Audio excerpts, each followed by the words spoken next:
Materi selanjutnya, manajemen organisasi yang akan disampaikan Ibu Evi Yarsi, SPD, tempat tanggal lahir Bukit Tinggi, 15 Mei 1970, alamat Taman Raya Bekasi Blok G2 nomor 10, pendidikan terakhir S1 Pendidikan Kimia IKIP Jakarta, jabatan di sekolah selaku Wakil Kepala Sekolah di bidang kesiswaan, pengalaman pelatihan.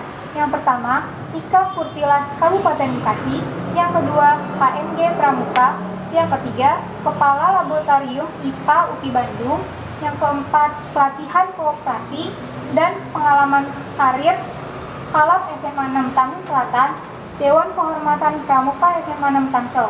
Pengalaman organisasi.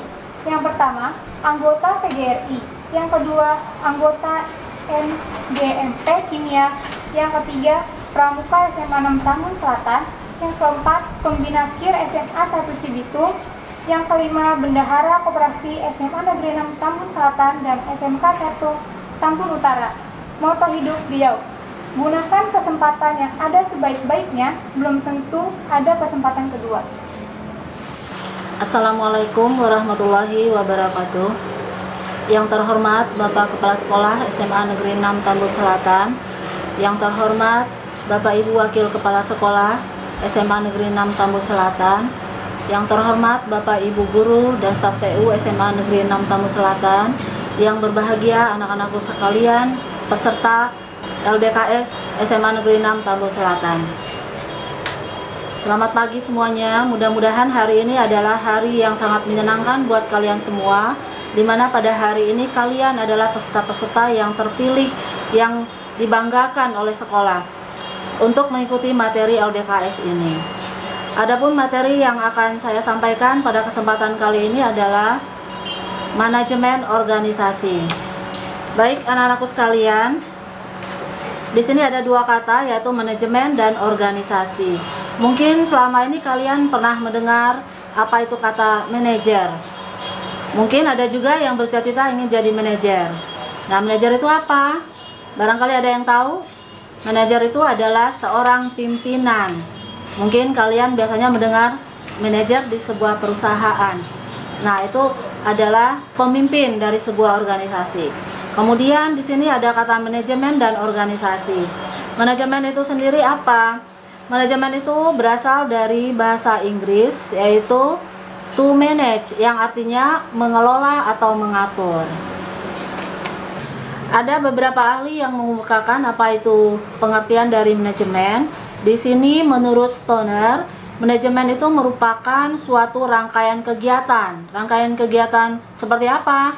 Yang pertama adalah merencanakan, yang kedua mengorganisasikan, yang ketiga menggerakkan, yang keempat mengendalikan dan mengembangkan terhadap segala upaya dalam mengatur dan mendayagunakan sumber daya manusia dan sumber daya lainnya seperti sarana dan prasarana secara efektif dan efisien untuk mencapai tujuan organisasi. Itu pengertian manajemen menurut salah satu ahli. Kemudian kita akan masuk ke pengertian organisasi. Organisasi itu apa? Organisasi itu secara awam adalah perkumpulan. Tapi kalian juga perlu tahu perkumpulan seperti apa. Apakah kalian berkumpul di suatu tempat merupakan suatu organisasi? Tentu saja tidak. Kenapa? Karena perkumpulan dalam suatu organisasi itu ada tujuannya. Jadi ada tujuan yang sama untuk mencapai tujuan organisasi. Jadi organisasi itu merupakan sebuah wadah atau tempat berkumpulnya sekelompok orang untuk bekerja sama secara rasional dan sistematis, terkendali dan terpimpin untuk mencapai suatu tujuan tertentu dengan memanfaatkan sumber daya yang ada.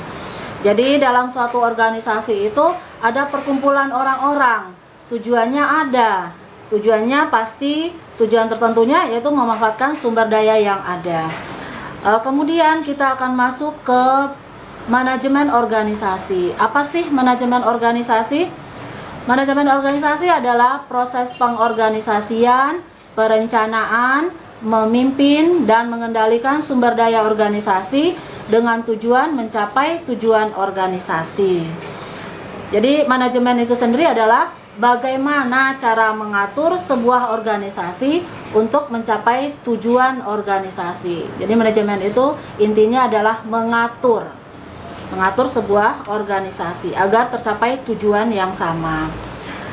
Misalnya tujuan organisasi kita di dalam OSIS adalah mengembangkan minat, bakat, dan potensi para siswa-siswi yang ada di sekolah di SMA Negeri 6 Tambun Selatan agar potensi mereka bisa berkembang dan menjadikan sebuah prestasi yang membanggakan buat diri sendiri, juga membanggakan buat sekolah tentunya.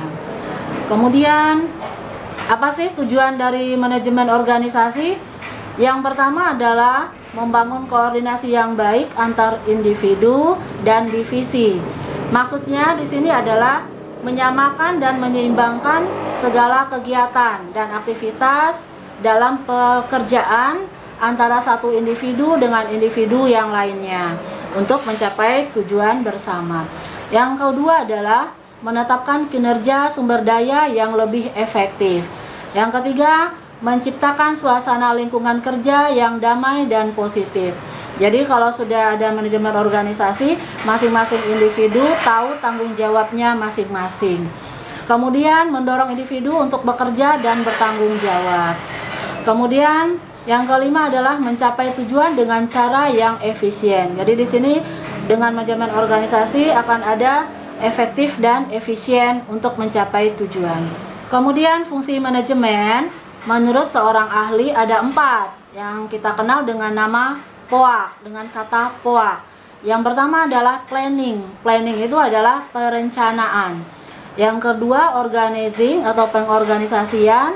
Yang ketiga adalah actuating, pengarahan. Yang keempat controlling atau pengawasan.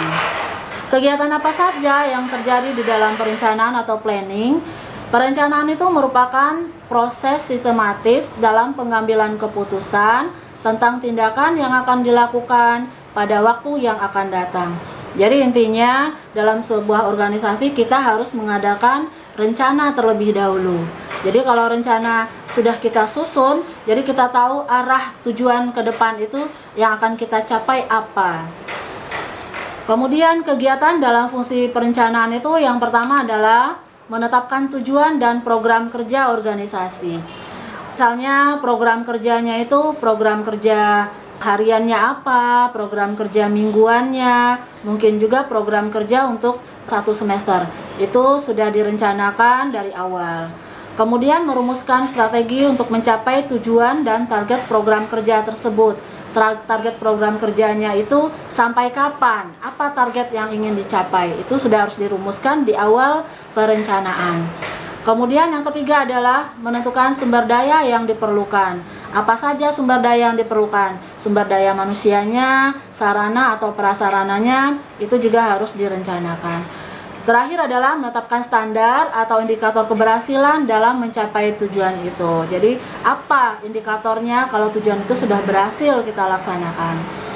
Selanjutnya, untuk perencanaan ini biasanya kita menggunakan kata-kata what. What itu apa? Apa yang akan kita capai?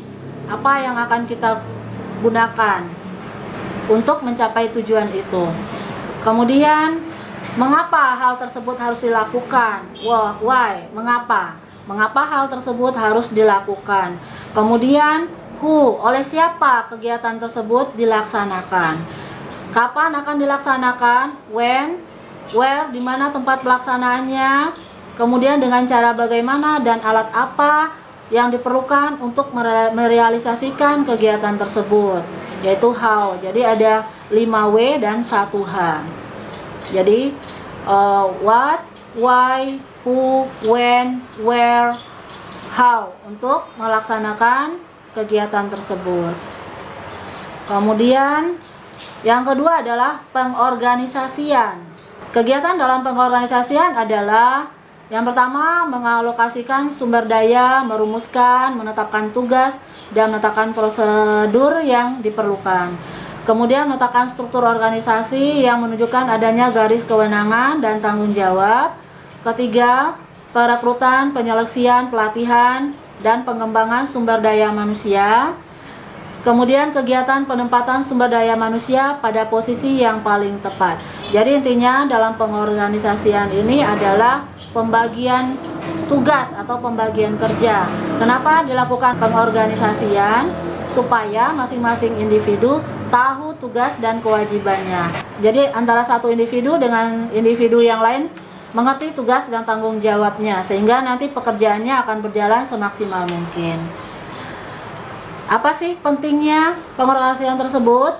Agar kegiatan dapat selesai secara efektif dan efisien, mempermudah pelaksanaan tugas dan pengawasan oleh pimpinan, mempermudah pertanggungjawaban terhadap pekerjaan yang dilimpahkan kepada anggota, mencegah kegiatan ganda, memberikan kepastian kerja bagi yang harus dilakukan. Jadi penting sekali pengorganisasian di sini agar masing-masing individu tahu tugas dan tanggung jawabnya. Juga mencegah yang tadi namanya kegiatan ganda, jadi tidak double job di sini. Kemudian yang ketiga adalah fungsinya, yaitu actuating atau pengarahan. Pengertian dari fungsi pengarahan ini adalah memberikan instruksi atau perintah atau petunjuk kepada orang lain untuk menjalankan apa yang telah direncanakan. Biasanya yang memberikan perintah ini tentu saja pimpinan. Kemudian apa saja kegiatan dalam fungsi pengarahan? Di antaranya adalah mengimplementasikan proses kepemimpinan, pembimbingan, dan pemberian motivasi kepada tenaga kerja secara efektif dan efisien dalam pencapaian tujuan, memberikan tugas dan penjelasan rutin mengenai pekerjaan, menjelaskan kebijakan yang ditetapkan. Terakhir adalah controlling atau pengawasan.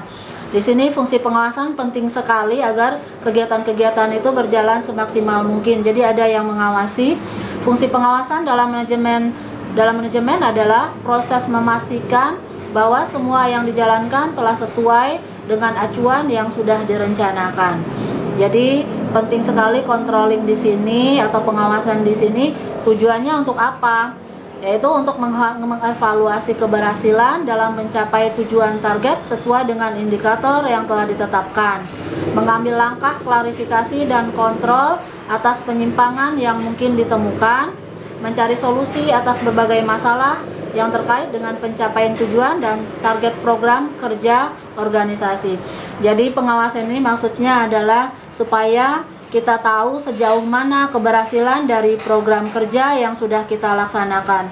Jadi kalau misalnya ada kendala atau masalah, kita bisa tahu dan kedepannya kita bisa mencari solusinya agar masalah tersebut tidak terulang kembali. Jadi anak-anakku sekalian, itulah materi yang kita bahas dalam manajemen organisasi. Semoga materi ini dapat bermanfaat buat kalian semuanya ketika kalian berada nanti di dalam suatu organisasi.